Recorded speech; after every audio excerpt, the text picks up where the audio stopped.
So the 2025 Cincinnati Masters final was nothing that anyone expected. I mean, instead of watching an epic showdown, we just got silent. Jannik Sinner, the world number 1, walked off the court, trailing love to 5 to Carlos Alcaraz. And the final, it just lasted 23 minutes. I mean, 23 minutes for a final of a Masters tournament is just crazy. That's barely enough time to even get a proper warm-up. Alcaraz is the Cincinnati champion, although in hugely disappointing circumstances. And honestly, it left everyone, the fans, commentators and analysts scratching their heads, asking, how does a Masters 1000 final collapse like this? And here's the thing, it's not just about Sinner retiring, but it's what happened in Cincinnati this year that really shocked everyone. The physical and mental strain the calendar is putting on players, the 14-day schedule, the sweltering summer heat, back-to-back long matches, and almost no time to recover. All of it added up. And while everyone was celebrating Alcaraz's victory, the real story, the real thing people aren't talking about, is the toll it's taking on these athletes. So the tournament kicked off on a Thursday morning, and honestly, it felt longer than usual. With the field expanded from 56 to 96 players, the schedule was stretched to 14 days, and matches started as early as 11 AM. All of this while the temperature just got hotter and hotter. Even the top seeds weren't immune to the strain. You could see it the way they wiped sweat off their faces, took longer between points, and grimaced after really long rallies. Jannik Sinner, who's the world number 1, opened his campaign against Manarino. On paper, it looked like routine, but the first set stretched to 53 minutes. Sinner's power and precision was clear, yet Manarino forced 3 tiebreak points and extended rallies well beyond 10 shots. Sinner eventually took it 7-5, but the effort left him breathing heavier than usual. In the second set, he tightened up and closed it 6-2, but there was an early hint that this week would test stamina as much as skill. Carlos Alcaraz faced a tricky opponent against Rumho and got pushed straight back to the baseline, and each point felt like a tug of war. Alcaraz's footwork and court coverage was nearly perfect, and he eventually won 6-1, 2-6, 6-3. But he had to hit 41 winners, showing he couldn't even take early matches lightly. Holger Rune, ranked in the top 10, cruised past the qualifier in straight sets, but his second round match against Ant Main became an early shock. Ant Main's only 23 and coming through qualifying playing fearless tennis. Rune had a handful of unforced errors, and Ant Main seized every opportunity, taking the match 7-5, 6-4 in just under 2 hours. It wasn't just a win, it was a statement. Because these top 20 seeds can't ignore qualifiers anymore, and this just shows how the gap is closing between top 20 players and top 50 players. Taylor Fritz, ranked just outside the top 15, breezed through his first match and then faced Ant Main in the round of 32. Fritz's serve was solid, his forehand was heavy, but Ant Main was aggressive, hitting precise angles and refusing to give up the point. Fritz's frustration mounted after a few missed serves, and Ant Main closed the match in straight sets, 6-4, 7-5, shocking the crowd and cementing his early week legend status. Alexander Zverev also had a pretty intense match, taking on Barso-Reddy. Zverev's heavy ground strokes kept him in control, but Molcan's defensive skills forced 3 tiebreakers and extended rallies quite a lot. In the end though, Zverev won 6-3, 6-3, a match that lasted over 2 hours and already hinted at the fatigue that would plague him later. But just from Ant Main's first 2 matches against Holger Rune and Taylor Fritz, I feel like he might be developing his game and career faster than usual. Now moving on to the round of 16, the intensity moved up a level. Ant Main's clash with Fritz had already set the tone. Nearly 2 hours of aggressive baseline play, fearless hitting and mental toughness that kept him one step ahead of his opponents. Alcaraz faced Rublev, ranked number 7, in a match that lasted over 2 hours and 17 minutes.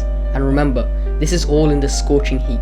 Rublev's power and flat hitting made him a formidable opponent, but Alcaraz stayed mentally locked in. He served 4 break points, won 36 winners to Rublev's 28, and covered the court relentlessly. There were rallies that lasted 20 or more shots, and even points required a blend of stamina, skill and nerve. Alcaraz's forehand down the line and drop shots broke Rublev's rhythm repeatedly, but by the end, Alcaraz's energy levels were high, but even he looked drained as he shook hands. Sinner's round of 16 match against Aliassime was a masterclass on paper, 6-love, 6-2. It lasted just an hour and 11 minutes. His serves were flawless, never broken, winning 91% of his first serve point, but his movement occasionally showed signs of weakness. Long baseline rallies revealed subtle fatigue, slower footwork between shots, and heavier breathing after extended rallies, but still his precision carried him through thoroughly. However, as we see in the final, this didn't quite hold up. In the quarterfinals, Sinner faced Ant Main, whose story had captivated everyone. The 1 hour and 26 match ended with Sinner winning in straight sets. but Amain had shown grit and fearlessness, and I'm sure we're going to see him later in tournaments. He moved well, returned consistently, and forced a few long rallies that seemed to snap Sinner's energy slightly, even in victory. You could see the sweat and fatigue layering on, and Sinner's usually explosive court coverage had subtle dips in speed. On the other side though, Alcaraz faced Zverev in the semi-finals. Zverev was clearly exhausted.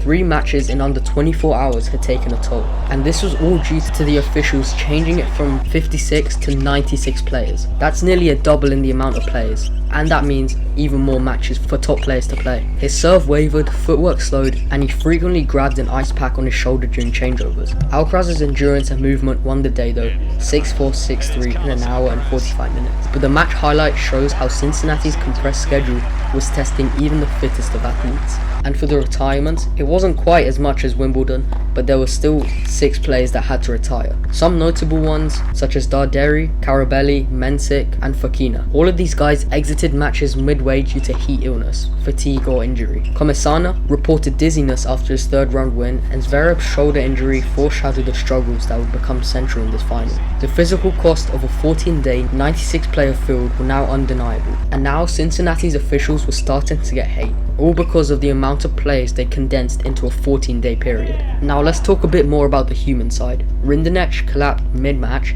which was pretty insane. One moment he was rallying and the next he was down, trainers rushing to help. Fokina mentioned that unexpected back spasms. Mensik, Darderi, similar stories. It wasn't just the heat, it was just uncomfortable and it was dangerous to play in. And then the final. Sinner admitted he'd been unwell since the night before. He tried to play through it, tried to sleep it off, but it just was not happening. Alcaraz though, he showed empathy. Even after Sinner retired, he signed the camera saying "Sorry Yannick." A small gesture, but it just shows how well connected these players are. Alcaraz's win was historic, but it may not have taken as much effort as he wanted it to. It was his first Cincinnati title, 8th Masters 1000 overall, and the youngest winner since Andy Murray in 2008. But let's be honest, the way it ended, it really shouldn't have happened. Only the 2nd final in Cincinnati's history has ended in a retirement. That was the first since 2011. It's rare, but it's still a win. So here's the bigger picture. The 14-day format was meant to elevate Masters 1000, but it just created so many more problems. Matches are compressed into a brutal summer schedule, leaving almost no time to recover before the US Open. Players are saying it, and so are trainers. Fokina said final on a Monday at 3 PM after Toronto and Cincinnati, players are physically dead. Something must change. And he's completely right, because even top athletes, Sinner, Zverev, showed signs of strain. And it's not just about their performance. Monday finals, early start times, consecutive matches under high heat, it's not just exhausting, but it's potentially dangerous. Yet despite all of this, the conversation about protecting players is barely starting. Cincinnati 2025 wasn't just another tournament, it was a warning sign. When top players faint, retire mid-match, or walk off dizzy, it's not just about the heat, it's about a system that's under stress. The calendar is packed, the format is tough, and the athletes are paying the price. Some fixes could be simple, like reconsidering the 14-day format, add rest days, adjust times, but all of that is nothing revolutionary. It's just something to keep players safe. Because if we don't, the next time these stars step onto court, we might see history repeating itself. Finals ending in 23 minutes, players collapsing mid-matches, and the story of fatigue overshadowing skill. I hope you guys enjoyed that video. It would mean so much if you liked and subscribed, and join my private Discord in the pinned comments down below. On there you'll find everything about tennis, and you'll get early access to my videos when I post them.